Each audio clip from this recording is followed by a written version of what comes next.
only a couple months now.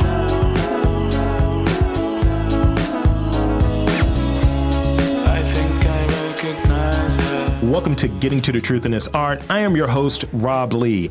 And today we have an illustrious guest. We have big names here. We have photographer, photojournalist, and activist based in Baltimore, Maryland. Please welcome Devin Allen. No, thanks for having me. This is big. This is one of those things. It's like, hold up, what do we got going on here? It's like, and you're just like a regular guy from Baltimore, which is definitely, you know. So let's talk about your work and let's talk about your gear, because I see a lot of people. I see images like of some of the gear that you're using, and then I see people kind of, I'm using that too. I was like, not the same way though. So speak on that a little bit. Describe your work and describe your gear for us. Yeah, like, the work is, like a lot of people, like my work started in the streets, and that's one thing I think that, that I owe my success to Baltimore is that the work was never about like the gear at first. It was just about, it was something that I found through a mutual friend, like a childhood friend. We played basketball together. His name Josh Austin, amazing poet in the city. So like, if anybody know about like Cleon, bluffing ass niggas, or Clear sort of Karma trees back in the day, the Terry Holesleys a lot of times. That's like the space that I came up when I found art in Baltimore. And he was a poet, and I just kind of leaned towards photography, and I would use his camera. And I decided that I wanted to be the photographer. I didn't have a lot of support at the time. As a guy that I grew up, I was outside. So, I know a lot of people in the city. That's why I get a lot of support. So I was a party promoter. I was in the streets. I was hustling, with my peers. And then I found art. And I think that the art that has been able to develop where, it allows me to create these dynamic images that bring you into Baltimore, because the connectivity between me and my, my subjects or my peers and my friends, and that's kind of the style that I just started off shooting. My homeboys can be sitting shooting dice, I'm shooting it. My homegirl say she want to be a model, I'm going to shoot her. Yeah. My homegirl want to be an actress, I'm going to shoot her. My homeboy is a rapper, I'm going to shoot her. And I just was like, oh, that's you over the camera, So I went from like everybody, like Devin Allen is a fairly new concept, growing up. They was like, oh, that's a little moody. That's moody. And then, when I decided that I just want to be this artist, I'm going to just go by my real name. And, when I start understanding equipment, the technology of photography and being an artist, years it took me to find a perfect tool, and now I have it. It's Leica. That's my camera brand that I stand by. That's all that I shoot with now, and that's my favorite brand. And they support the work. And that's like the biggest thing. I try to align myself with brands because I'm not clean cut. I'm not, I'm from Baltimore. I was in the streets. I grew up, I was, homophobic. I was hyper masculine. I was all these different things, that it took me years to decompress with the help of family and friends and just traveling and learning, that I tried to be perfect, because the work that I do is community based. Everything is about, opening up doors for the next generation, connecting with the youth. And, that's the art. I just look at myself. I don't even look at myself as an activist, just a concerned citizen. I just feel like I'm filling a void, just creating, to make space for the next generation. Yeah, it's funny you say that part at the end as far as like not even seeing yourself as an activist, right? Where I think that's something that someone else like attaches. And like in doing this podcast and what the nature of it is like, yo, I got tired of people talking about Baltimore, so I need to show it's good shit going on in Baltimore. And it's like, you're an activist. I was like, pause. Like, nah, not at all, not at all. I just deal with a microphone, and it's like somebody's got to do it, right? So what's that key motivation? That could be more than one, but what's that motivation that comes to mind when you're taking pictures and when you're doing work? Is it economic? Is it political, intellectual, emotional? What hits you when you're working on something? Was something that started off as a hobby, as I study people like Gordon Parks and the Anthony Barbozas or the Robert Houstons, the Roy De Carreras, the Jamel Shabazz, things. These are black photographers that, fell in love with photography, but then understood that it was a powerful tool to digest your surroundings, but also regurgitate it to the rest of the world, where you can start affecting different spaces based off your own personal experience and allowing people to see where you stand through your viewpoint and your vantage point. And at first it just started off, I always thought that this is life, it is what it is. This is Baltimore. Yeah. I can't change anything about this. People died, the drug issues, the mass incarceration, I have a lot of friends that are in jail, a lot of friends that have been murdered. This is life. This is what it is. And my mentality was just always survival of the fittest. I'm just here to survive and live it day by day. I didn't plan my life past 21. But then when I found photography, and then sadly enough, Mike Brown passed away, and I went to go document that, and that's when I understood a quote that Gordon Parks would say that his weapon was the camera against everything that he hated that was unjust or, things in the universe that he hated against systematic racism and poverty and everything that he hated. Yeah. I never understood that until I got behind that lens and I shot my first protest. And the whole time that I've been documenting my community, but I've been empowering, my community, and I think about how people get self-reflect on imagery and then feel proud in that moment to be black in that experience. And that's when I started to understand, the power of a photograph and the importance of the work, that the work is not even about me, it's about my community and uplifting and educating, and not even if I don't have any words to put with it, but I'm able to bring things to the forefront. Issues, like gentrification, I'm able to document, disappearing communities that, this corner store was here, I remember walking to it, it's no longer there. Or these projects were here, and I document that, and families can have those images to say, oh, I remember growing up in this, or family portraits, and then like the sad thing I'm starting to realize, I've been able to sit with the workers, like in COVID, a lot of my friends, I lost like 2 friends, but it's like, recently, my friend Baby J and my friend YBSL, but I have like these beautiful photographs of them that people repost and people use, or my uncle who passed away from COVID, his image was used for the obituary, and I find a lot of my peers, but it's these images and that bittersweet taste, but the fact that this imagery stands a test of time, that people can reflect on their loved ones and things like that. So like a lot of times I find that I just, just try to document everything around me. Mm-hmm. And then as things start to come together, they become political. Yeah. Because at the end of the day, these things become economic and it affects my community. So like a lot of times what I start off with just like, these things affect me. Gun violence affect me. So I want to go out, and shoot these things, or, the opiate epidemic that people talk about, I want to show people that this has been an issue in Baltimore, so I start documenting those things, and it becomes political. So, like, one thing in it that, and I think I kind of want to touch on this, where I think by who you are, naturally, you're a black male from this earth. Naturally, it's just like, it's baked in. This is what I care about. These are things that are important to me. So if you're into what I'm doing, maybe it resonates with you, maybe it doesn't, or maybe this is something that's new to you. Enjoy, exactly. And I think people will appreciate the art, what's being produced, but then it's like, oh, why do you have to put this on it? This is me. All of this is me. So if you want to, like you said, shoot the homies like rolling dice or something, it's like, this is what I live. This is what I'm seeing. It's my reality. Yeah. Yeah. So now let's speak on, let's see. What do you think the role is? Because you touched on like some of the shooting that you did. So what is the role of a photographer or photojournalist during political uprisings or social justice movements? Because you were out there. You were out there. There's video. I was like, my man. Yeah, I've been out for a long time. Time flies, you think about it, I came out in 2014, was my first protest that I documented. I've been doing it, now it's 2021. Yeah. I've been able to do a lot of amazing things, and what I find is definitely last year was a very trying time for me as a person that who was on the front lines and had to watch the news when Obama called us, my youth and the younger generation, my community thugs, or the backlash behind the Baltimore uprising, or how they tried to drag Freddie Gray's name through the mud over a pocket knife, or talk about these things, and the lack of support from spaces that people that, who claim Black Lives Matter, who uses that overarching hashtag, still was not standing in the solidarity with Baltimore. I think the most solidarity that Baltimore felt was from Ferguson, and the support from Ferguson where, people came up from Ferguson, or we understood each other's plight at that time. No other city had erupted in recent years, around that time.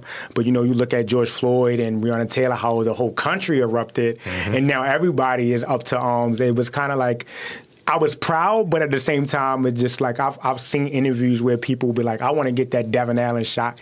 And it's like, who wants to really be in that space? A lot of people don't understand that. That was one of the darkest times in my life as an artist. I was suicidal, PTSD. I was being harassed by police, depression, anxiety. I was sick, but every day I came out, I sat in every interview. I was on the front lines every day because it had to be done, but who wants to really be there? But, when you have that call to action, it has to be there. But, like, now it's just so glamorized and it's so commercial. It's a little different. It hit different. Last year was really trying for me. And just talking to other photographers that struggle with that, because when, it wasn't a commodity when I got my time covered. And a lot of people think that a lot of people thought I was a well-seasoned journalist. Right. It's like, no, I picked up a camera in 2013 because my grandmother gave me a Best Buy credit card and I started shooting. So when Freddie Gray died, I was 2 years into taking pictures. Yeah. I put my work on social media and it just turned into that. And I was able to turn that into a youth program and give back. I've never left Baltimore. I never lived anywhere else. I've been here for 33 years. And that I didn't, and a lot of people look at it, well, he works for brands now, he works all these things, but I'm still on the ground every single day. And that's the difference. Like a lot of artists, though they put me in different veins. And ain't too many artists that can still roam and post up in the hood like me, or still run around, go to the club, still do the things that I do. But I think it's very vital, if you want to call me an activist or a concerned citizen, the fact that I understand that why I'm here. The thing is, the work that I've been able to do is been able to, my activism is just elevating the next generation. So now you got kids that understand the power of writing, the power of photography, the power of moving and thinking outside the box, the power of you have a voice. You don't have to sit by. You have social media, which is very, very powerful. That can be detrimental or very strong. It's a weapon. It's a weapon, depending on how you can use to build or destroy. Yeah. So like, I think the power of a photographer a lot of times is us. We have to realize that we have to definitely going to do the work that we do. Yeah. For me, yes, I'm a photographer, I make money, and that's something I understood that I needed to remove the activism and the work, the commercial work that I do. Yeah. So the first thing that I did was, I went the commercial route, but the work that I create is free. Yeah. You can't pay me to go shoot my homeboys or just post on a block or go to a protest. I'm going on my own. Yeah. I'm not going on assignments. I'm going on my own. You're not there for hire. No, I'm just doing my thing. No, and then if somebody liked the work and they say, all right, we want to put it in this space, all right, we can do that, but just make sure that I make sure I own all my work, because I need to own the narrative around it. Because I don't want people telling me what I saw or creating a story around it that's not true or is false. Right. So I think a lot of times as photographers, when we do this work, I find that a lot of my peers and people that do this work, we have to put our personal gains to the side. Mm-hmm. As we're artists, we still need to make money, but we need to understand that when you're in those spaces, you are a vessel, you are a conduit. Because beyond the movement, one of the things I remember, and I was just like, all right, I don't have to meet this dude. It was a video I saw, and I was just like, same energy. Because it wasn't me cussing somebody out. It might have been. It might have been cussing the guy out, telling him to leave. Yeah, and it was just like, at that time, I just remember a lot of really weird things that were happening, and stuff is being documented, right? Like I've been podcasting for 13 years, so I was podcasting then, and I was doing one of the shows when that Freddie Gray news was put out there initially. And kind of, I think what you were touching on, it's like, well, that's what Baltimore, it's just kind of what happens. And then as it blew up, we were covering it. We were talking about it regularly. Yeah. And people would hit me in the DMs. Why can't you talk about something different? This isn't as interesting, blah, blah, blah.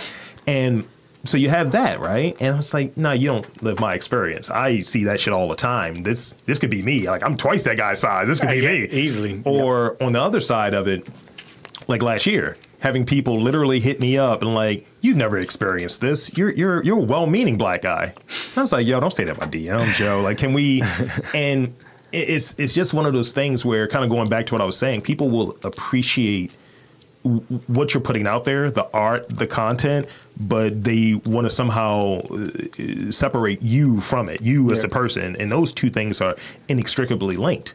You are like, you're choosing to go to these things based on what your experience is, what your interest may be, the same as what I might want to cover. And I'll say this, one piece of advice, and that kind of that Gordon Parks sort of way where you say you were influenced.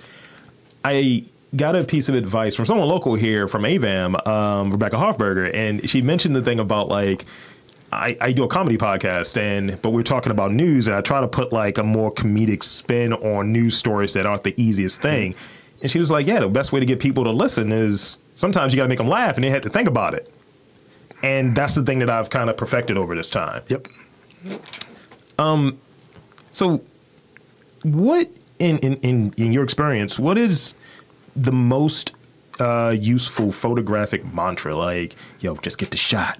What is that mantra for you? What is that like philosophy you have when you're out there shooting? Yeah, I have so many different approaches on how I'm shooting. You know, for me, what I found is that works for me. I like smaller cameras. You know, I hate, you know, large cameras. You know, like when I first started, I was like, I need the biggest equipment. I need the biggest lens. I need the biggest camera. You know, it's the same thing of a guy. I need a Ferrari. I need a drop top. Yeah, the Escalade camera. You need, you know, and what I find is like, you know, I had wasted so much money buying things that removed me from just living in the moment. You know, too many lenses, too many cameras, too much something, you know. And a lot of people are like, oh my God, you know, I get put up all the time. You shoot Leica, it's so expensive. And it was like, I get it. But, you know, one thing I learned, but it's expensive, but it's going to last a long time. You know, I'm buying into this brand, and that brand supports me. But, you know, it's the simplicity of it. You know, I needed a tool that allows me to live in the moment. So, like, when I'm shooting, what I find is sometimes my favorite photographers they're people. You know, they know how to, I can move in a lot of different spaces, and that's what Gordon was very good at. He can move in a white space, a black space, a Latin American space, all black, brown, blue, white, purple. Yeah. He could not conform, but had an understanding, you know. So like what I find is what allows me to take good pictures is the fact that I'm able to remove myself and live in the moment. So no matter what the equipment is, how can I make my subject feel comfortable about me? How can I make them trust me? And, you know, sometimes you only got a short window to do that. Yeah. You know, so a lot of times, you know, it's all about, you know, just energy, you know, and reading people. You know, like, and I always judge people. This is one of my mantras. I have a lot of mantras. The first mantra is I shoot with my heart. You know, not my eyes. I stick by that. You know, you know, and I found that out about myself when I went to Salzburg, Austria, with Fred Lazarus, the president of MICA, Dina Hangman. You know, I got my passport in 2015. I literally been West Baltimore, you know, and then went to Woodlawn, lived in Woodlawn. The furthest I ever went was like New York on the mega bus. I went to North Carolina for a family reunion, and I went to Zoe Weekend in Miami back in the day with the homies. That's the most I've ever traveled. But, you know, after the, you know, passing of Freddie Gray, the time covers, and my art career, it allowed me to travel. Yeah. So when I went over there, I snuck into a Syrian refugee camp. Yeah. And when I went in there, because I didn't know anything about Syria. What is Syria? I didn't know anything. I didn't know anything about the world, but I was just so... When I heard about those issues that was going on, I wanted to know. You know, because I always felt like Baltimore was a unique place, and while I lived in this little small bubble. Yeah. So I snuck into, and then as I was documenting, I was like, I really can't tell their story. I didn't have enough time to sit and build those connections. I didn't feel that I had the right to tell it. So you know what I did? I put my camera down, and that's when I developed my other mantra. As a photographer, sometimes it's good to know when to put the camera down and just live in that moment. Yeah. Sometimes it's good to come from behind that viewfinder, put the camera down, and just live in the moment and take in the energy, the positivity, the knowledge that can be welcome. So sometimes you got to put the camera down, and that's what I do. I judge. Like when I hang out, I don't do photo walks and stuff. That's like so corny to me. I hate walking around with a whole bunch of photographers, and I just can't work like that. That's not me, because if I'm walking with 10 other photographers, I can't get what I want. Right. You know, people, let's do a photo walk, and I'm like, nah, because like me, I'm like, no, I'm very good at predicting what a person's about to do. Yeah. So I can literally, like, it's weird, but I people watch, like how people watch birds. I watch people. I can watch a guy walking down the street, and I'm like, all right, well, he's about to drink that soda. So I will hurry up and get in a position to snap, and he won't even know I'm there. Yeah. You know, so like, You're a sniper. Exactly. But like some stories I'm not meant to tell, so I put the camera down and I just live in it. Like if I go to other people's cities, I like to link with other photographers. Let me learn about your city. You know, I just was in Brooklyn with the homie. Yeah. I was taking pictures of them because they the homies, but I wasn't taking pictures of random people on a block. I was taking in the knowledge. You know, these projects, this is the historical value. So like a lot of times I have a certain level of respect because I hate when people parachute in my community, start taking pictures with the lack of understanding. So when I go to other people's communities, if I don't have an understanding, I don't have time to understand or whatever, I won't take pictures. I like that because that's the way I approach like getting that. I like to get dipped. I like to get dipped in the culture. It's like, let me. Like I could sit here, I could talk with people and do the man on the street. I don't really like that either. I don't really get the vibe off of that from my medium, right? Of like, hey man, so what do you think about this? Who am I? You know? Right, yeah. And again, it's like one of those things where people will listen to this podcast and they're like, how do you get to know these people? How do you talk to us? Like, I'm trying desperately to say, all right, I'm cool, I'm interesting, let's talk, and try to do it in a very short period of time. Yeah. That's the only way I can try to relate to it on that level. But definitely going to a space and it's certain things that I like if I go to a different city, but like I like New Orleans. I go there. This will be my 5th time going there, and I pretty much go to the same places every time. Yeah. Where's the art? Where's the booze? That's what I'm doing. But I still don't feel like I know the place. So if I said that I wanted to relocate there or I'm going to be a part of some podcast thing there, I can't speak on certain things because I don't know certain things. Exactly. I can relate in a certain way of you're a black guy that's into some art, sure, where's the crawdads? But that's about it. Yep. Yeah, I think that's the thing that, you know, anytime I link up with other photographers in spaces, you know, I think about like the Photo Dre's, who's amazing, the Joshua Kissies. You know, these guys have come to Baltimore and then, you know, linked with some of the homies, or if they've linked with me, you know, I've like, Oakland is like, I love Oakland. So like, I'll go look and I'll link up with my boy Rough Draft and some of my other homies, you know, and they'll take me out. You know, and they'll take me around, introduce me to people and stuff. You know, I just try to be respectful and conscious of what, you know, what's going on in that community. Because even though it's a ghetto, it's the hood, but it's not mine. So at the end of the day, I don't want to go take a picture of a person I don't fully understand. You know, now if I'm that's why a lot of times with my work, I like to create work. A lot of people are like, why you never title your work? It's just like, I don't title it because I want you to perceive, I want you to decide what you see. I'm going to put it in front of you, but what do you feel? What do you see? I find that a lot of times when I give something a title or a caption, it loses, it shuts off certain things in your brain. So if I take a picture of an egg and I say, that's an egg, you know, and it was like, it might not be an egg to you. It might be black and white. You might see something totally different. You might, you know, see something totally different. That's a duck egg, brother. Yeah, that ain't a chicken egg. You know, you might see something different. So a lot of times I love with photography that it's like, I can take this image, put it in front of you, and then you can digest it, and it might affect you a different way. I think that's good because there's no right or wrong way, because I think too often, and I want to talk about one other thing real quick. I think too often, we are looking for that right answer, especially when it comes to art and art appreciation and consumption. It's like, well, that's what they were meaning here. They didn't say anything, you know, the artist.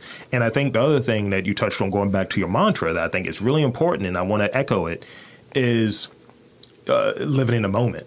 That is key, especially now, because you ever have one of those moments, I don't know if you got into meditation or anything, but that was something that I've tried to do more. And whenever there's just a whack period of time, like it's like a shitty energy floating around. It's like, I need to not do anything for a few minutes. And it just turns it right back on, turns that creative button back on. And it allows me to just, you're here, you're on the floor, you're on the carpet, you're playing with the carpet. It's nice and smooth. It's great. And then you're back. And I think right now, because everything is so instantaneous, instant gratification, and it's only gotten worse, that we don't have that time to really live in the moment and absorb, like people don't even know what apples taste like, for sake of argument, anymore, because they could just move to whatever the next thing is. Let's talk about influences real quick. You touched on Gordon Parks a few times, so I'm going to assume, but feel free to add. So who are your photographic influences now, and who are your non-photographic influences? Yeah, you know, Gordon Parks is like, that's a guy that I wanted to be him. Like, that's like my idol. I never got to meet him, but I've been blessed enough to be the first, you know, Gordon Parks fellow of his, you know, nonprofit. I've been able to go through his archive. My work is in his permanent collection. They donated me a $10,000 grant to teach inner city kids with autism, intellectual disabilities, photography, bought them cameras and everything. You know, so like a lot of the things that I do, you know, just because he's my idol, I want to like check things off boxes. I want to direct movies. I want to do the things that he did. You know, he's my idol. You know, and then even like photographer, I always, you know, look to the past for a lot of things. So like the Anthony Barbosas, you know, a lot of people, I'm talking about he was shooting, you know, Miles Davis and all those people, but even all the way up to Erykah Badu, you know, a lot of black photographers, you know, black male and female photographers not getting, you know, the level of, you know, love that they should have been getting. Not getting those flowers. Not getting those flowers when they should have, you know. And I look at like, you know, Robert Houston, who passed away in April, who's most known for documenting the Poor's People campaign, who was like another mentor who studied under Gordon Parks, but I actually got to sit and talk with him, you know, and, you know, got his blessings. You know, you think about the Roy Day Carreras, you know, the Jamel Shabazz, who's still alive, most known. You know, if you love hip-hop, real hip-hop, you know, he was shooting everything back in the 80s and 90s. You know, he was shooting Rikers Island because he was a CO. He would take his camera to work, you know. And so a lot of those older guys are like big influences, you know, but one of my biggest things is when I'm working, I love music. So like a lot of times, like one thing is like my mom is probably one of the biggest people that, my mom and my grandma always had one hand on my shoulder.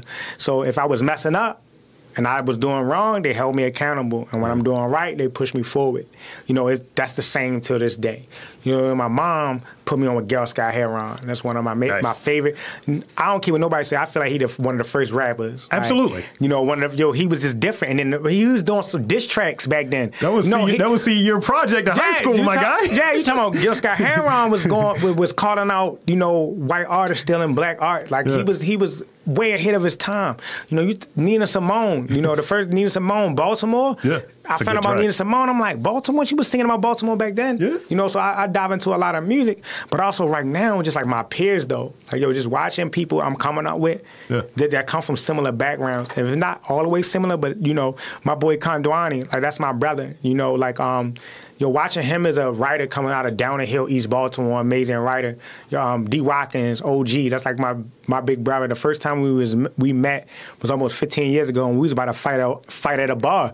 And at the end of the day, he ended up becoming like a big brother and a mentor, you know. And I'm like the godfather of his, you know, like his child, and his wife is like my manager. So it's like, you know, it's like, and then have him, a person like him, you know, he just worked on Carmelo Anthony book, and they brought me in, you know, because my relationship with Melo and the people that I know, you know, the people like that, just watching them like just come up, and it's like I'm living in this era, just like, you know, people just doing dope stuff. You know, you brought up like Akil, you know, like that's my dad, like, you know, we like basically like cousins, you know. So, you know, him doing video, painting shoes, you know, you got just like so many artists that I can go for days and just like. Even just like people that are like painting, like, you know, you think about people like Derek Adams, who's from Park Heights, they moved to New York almost 20-something years ago, killing it up in New York now for years, OG. The Jeffrey Kents, you know, who helped sell my artwork, that taught me how to paint, because I'm painting, I'm moving into other spaces. You know, I think about, you know, Swiss Beats gave me my first Leica M, you know, when he met me, and that's the camera I still have. I put it up, bought my own, and now I'm signed with Leica, you know, and I work with them full time, you know, people like him, or Steph Curry, you know, me and him became brothers from traveling to Asia, supported, you know, a lot of the things. So a lot of times my inspiration is coming from so many different places. I just love people that do good things, you know, and the big thing, I love people that I know their walks of life, and, you know, me coming from, you know, like I'm not a perfect person, you know, like a lot of us come from, you know, we done been through a lot, lost a lot of friends, seen some things that we probably shouldn't have seen, you know, growing up. But we've been able to take those lessons and learn from the streets and then be great. You know, I love seeing people like Stokey, you know, that man was locked up. He from the hood, you know. That's like Big Bro. To have him even just running for mayor says a lot. You know, you look at his son, you look at YBS Scholar, amazing rapper. You look at what Chino is doing, that's my Doug.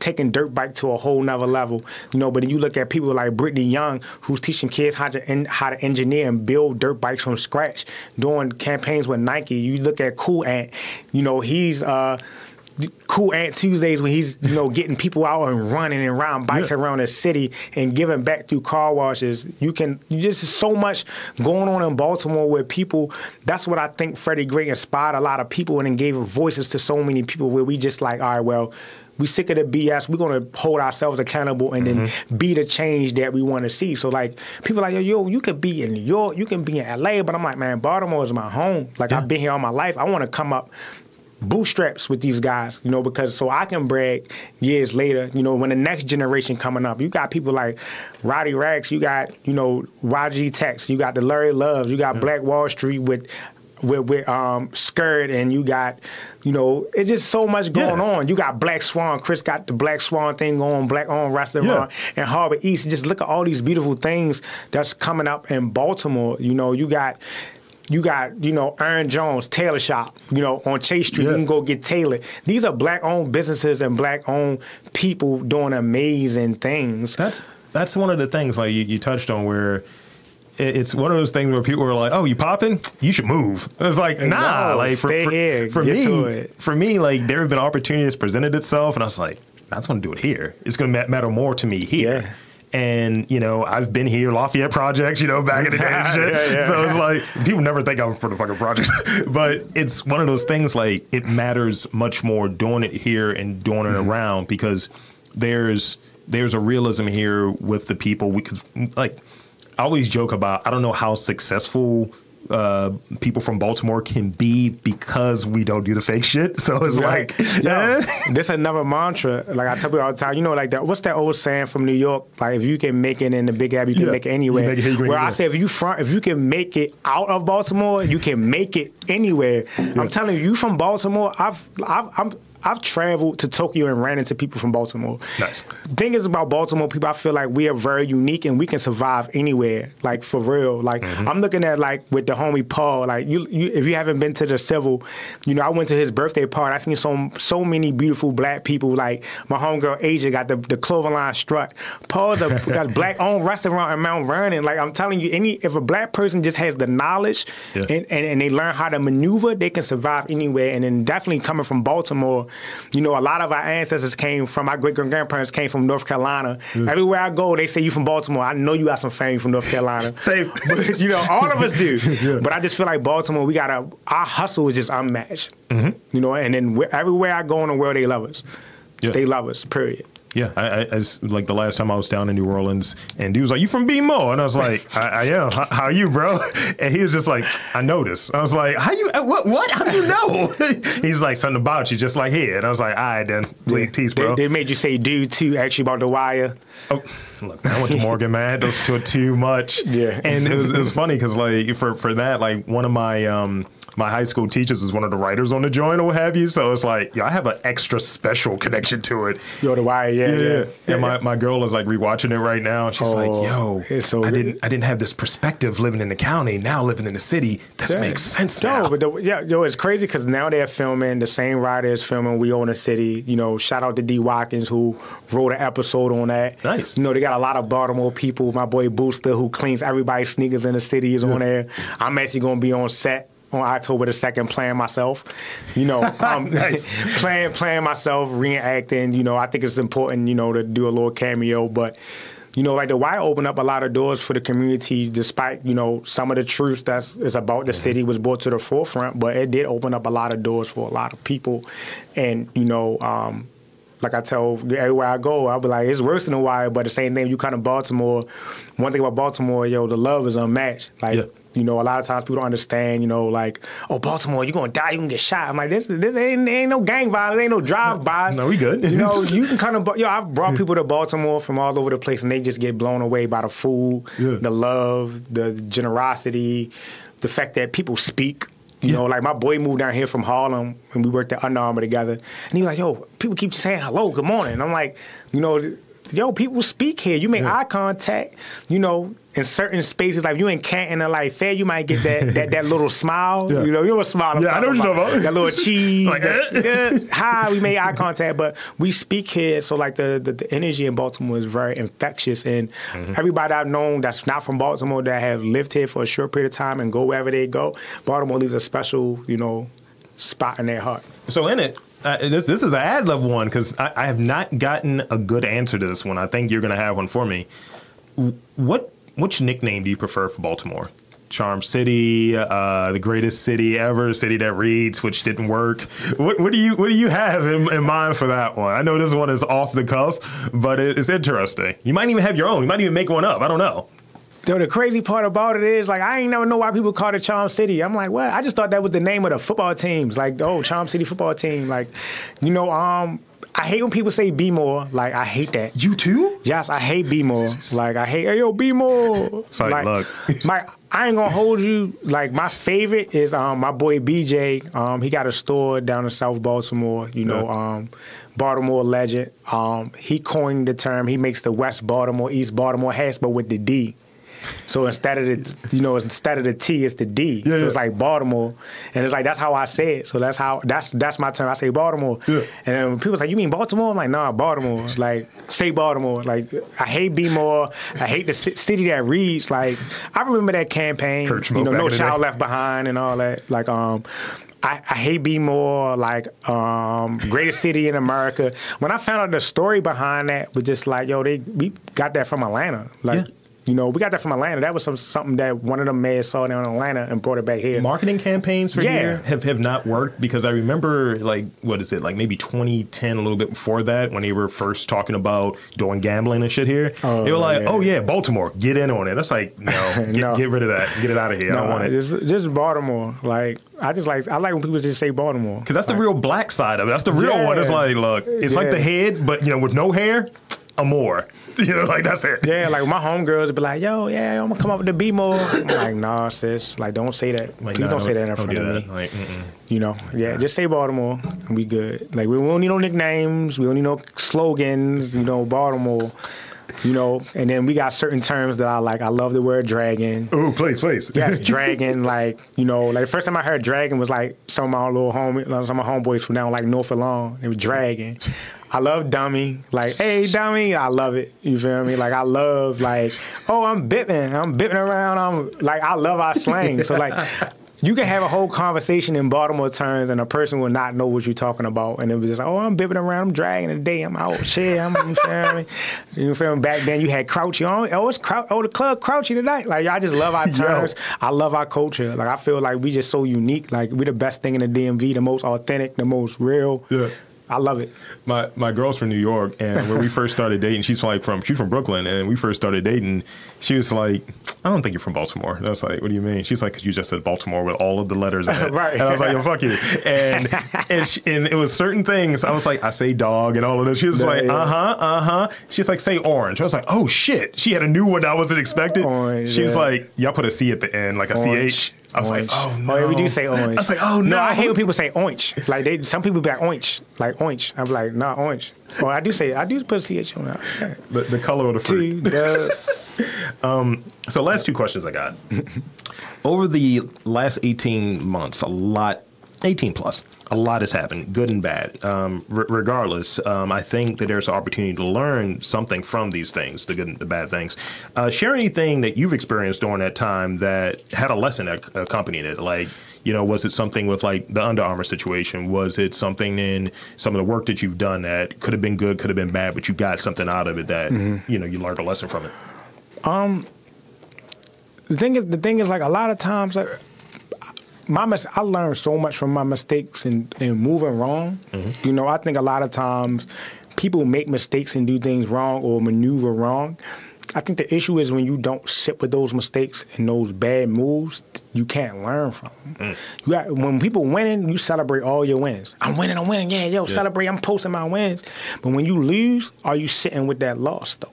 You know, like, I failed so many times, made so many mistakes, you know, even down to just picking the wrong friends, like or being in the wrong circles or being around the wrong people, or, you know, as a person that's very social, like, I know everybody in Baltimore. I'm very popular, you know, and I'm a really nice person. So it's like, I try to show everybody love, you know, and I think what I learned is, like, everybody don't have the same moral compass. You know, and that's something that I learned, but I had to sit with that and understand, like, why people do these certain things. Because they not raised like I'm raised. They ain't been through the things that I've been through. And a lot of times I alienate spaces that I grew up in. I thought because I became an artist that I needed to be around other artists. But I forgot the hood is what inspired me. Let me get back to my roots. Let me get back to what what inspired me, what gave me the hustle, what gave me that velocity, what gave me the love, you know, the admiration. So, you know, like for at one point in time, I was just ripping and running with my little crew, you know, far as like artists and hanging on certain scenes. But then, you know, as the work progressed and stuff, and then, you know, I was like, yo, like, I had to get back to my roots. Like, I had to really go back outside, post up on a block. You know, I thought that success meant I had to remove myself from these spaces. And it's like, never had to remove myself. I just had to be conscious of my surroundings. Mm-hmm. You know, that's something that, you know, like, and the thing is, like, my mom is my best friend, and we sit and talk about that. Yes, there's certain things I no longer can do. Like, I can't sit on the block and smoke a blunt. I can't sit on the block, you know, like, do certain things. Yeah. Like, you know, I have to understand that I am a role model. You know, that kids look to me, so I have to maneuver. I still need to be my authentic self. Mm-hmm. So, like, I had to get back to that. You know, and I found myself, like, in spaces and doing things that was not genuine or authentic to myself. And I felt like I was losing myself, even down to creating art. You know, I would create art. I used to create and take pictures because that's what I love, but it became so much of a business where I was creating work because I knew that's what social media wanted to see. I was no longer creating for myself. So people expected certain work from me, and I gave it to them. Instead of keeping like that young childhood self that just was creating to make timeless work. Yeah. You know, and I had to get back to the bone, the gristle of why I created in the first place. It was to help me, you know, with my life and then experience life and all those other things. And that's one of my lessons that I learned. And then, you know, as I sit and I talk to a lot of kids. That's like one of my biggest things is being like a role model to kids. Like, you know, making myself accessible that I can go to this school, sit on a Zoom call with this. Kids can get them gems from me so they don't have to go through a lot of the things that I went through or see some of the things that I've seen, you know. So I had to make time for that. I had got so busy. I need to continuously to push this and push that. Like, no, take a step back. I lost the joy in creating. Is that important? Because you're touching on it. How important has it been for you to be able to do that thing, kind of step back and reconnect with, people say with source, reconnect with what that root is, like what that reasoning is? Because I think when you start having those wins that you've touched on, you start like, this is real. Yeah. And then you're not really connected with, I think because of the wins, why you might be doing something and getting back to that. Is that something that now it becomes like a regular practice for you, like to regularly reconnect? Yeah, definitely. You know, like when I first started this journey, it was all about, you know, it started off as a hobby, then I understood the power in it, and then it was to make change. You know, it got to the point where I understand that the accolades are very, very important. You know, getting my work into museums, you know, collaborating with brands. It's a part of being an artist.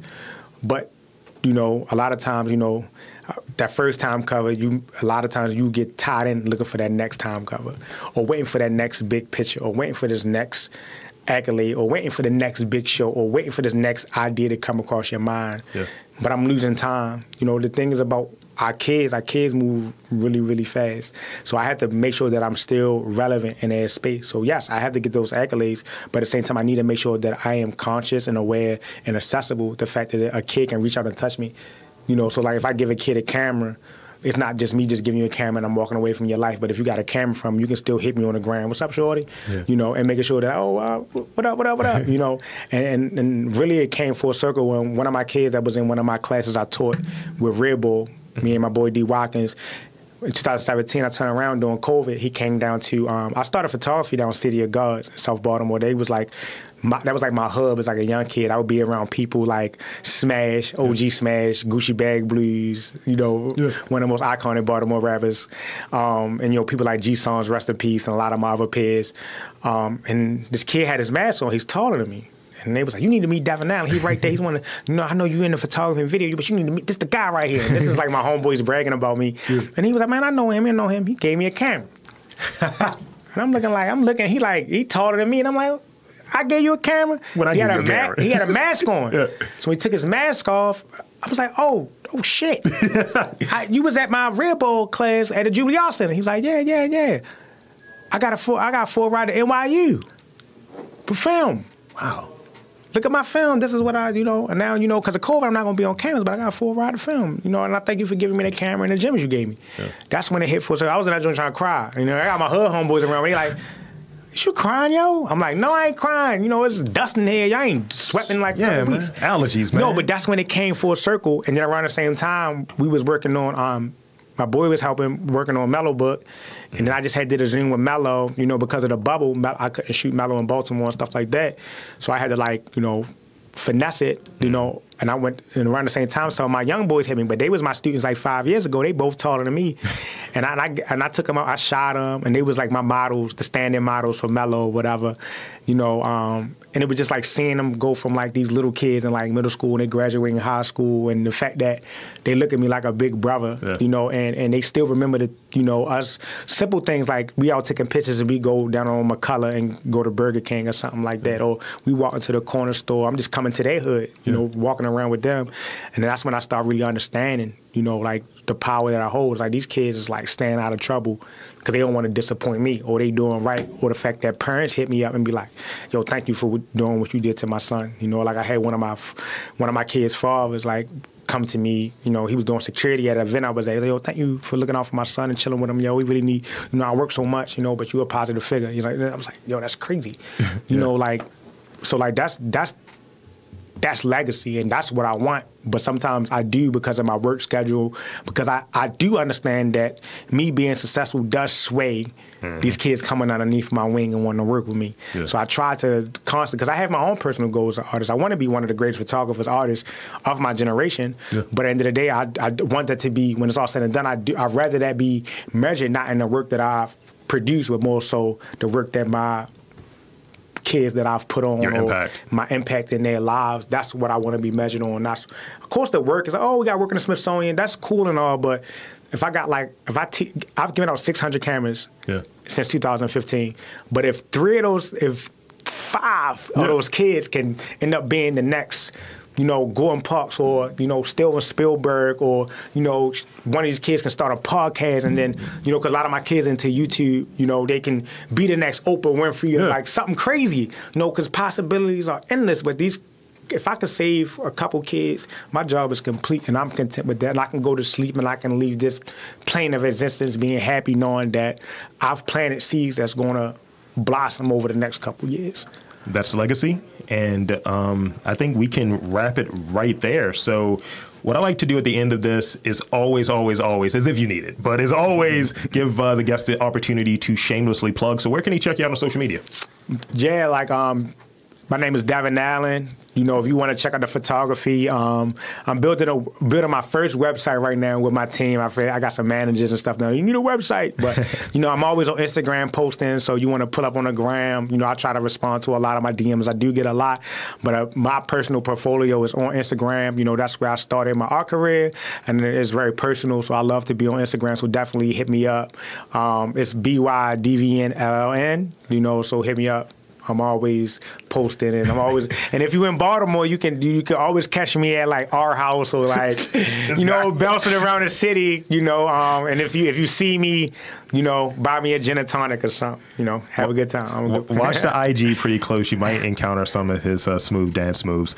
Yeah, I've seen a few of them. Baltimore two-step. So thank you again, Devin. This has been dope. So for Devin Allen, I'm Rob Lee, saying that there's art in and around Baltimore. You just have to look for it.